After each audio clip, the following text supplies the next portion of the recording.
मित्रों, मेरा बड़ा सौभाग्य है कि आज मैं अपने जीवन में पहली बार शिरडी बाबा के दर्शन करने के लिए आया हूँ और उनका इतिहास बहुत मैंने सुना।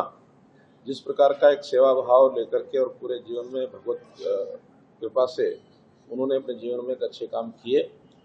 उनकी यादगार में इतना बड़ा विशाल भवन ये बना है, मंदिर बना है। मंदिर में लोगों का जो आना जाना और यहाँ के प्रति जो श्रद्धा प्रेम लोग रख रहे हैं, और इस मंदिर में क्योंकि देख रेख तो ये एक ट्रस्ट की देख रेख में चल रहा है। और अच्छी बात यह है कि यहाँ के जितने भी दान मिलता है, यहाँ जो आय होती है उस सारे से सेवा के कार्य, तो हॉस्पिटल चलते हैं, कॉलेज चलते हैं, स्कूल चलते हैं और इस क्षेत्र के लोगों का लाभ भी होता है। महाराष्ट्र के लोग तो श्रद्धा भाव से आते ही हैं। पूरे देश भर के लोग खास करके दशहरा के अवसर पर यहाँ जो उपस्थित होते हैं, अपने आप में एक जो मुझे बताया गया बहुत बड़ा अद्भुत दृश्य होता है। तो इस नाते से शिरडी बाबा के दर्शन करके मुझे भी स्वयं को बहुत संतोष हो रहा है और बहुत पुण्य का भागीदार मैं मान रहा हूँ अपने आप को। और हमको भी एक एनर्जी मिलती है कि ऐसे स्थानों पर जा करके और हम जो एनर्जी प्राप्त करते हैं अपने देश के लोगों की और ज़्यादा सेवा कैसे करें, इस प्रकार का हमें विचार आता है। बहुत मन में प्रसन्नता है, संतोष है। इसी के लिए आज मैं यहाँ आया। देश और नेपाल में जो हालात बिगड़ी है, इसीलिए बाबा का संदेश है, सबका मालिक एक।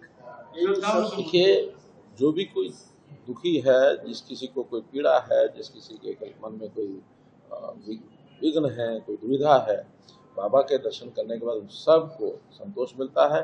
मैं आशा करूंगा कि बाबा सबके दुखों का हरण करे और किसी प्रकार की जो अशांति है सबको शांति प्राप्त प्रदान हो, इस प्रकार के मन में आकांक्षा लेकर होता है। साईं बाबा ने पूरे जीवन काल में सेवा धर्म का कार्य किया है, मगर आज 100 साल के बाद में कुछ ऐसा वर्ग है, बाबा को ट्रोल करते हैं, बल्कि बातें करते साईं बाबा के बारे में।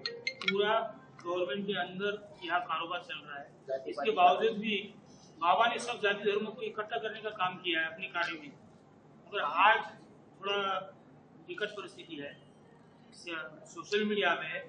जो बाबा ने उस समय काम किए, एक प्रकार से उनको ऐसा मान कर करना चाहिए कि ये सर्वकालिक ये सारे काम हैं।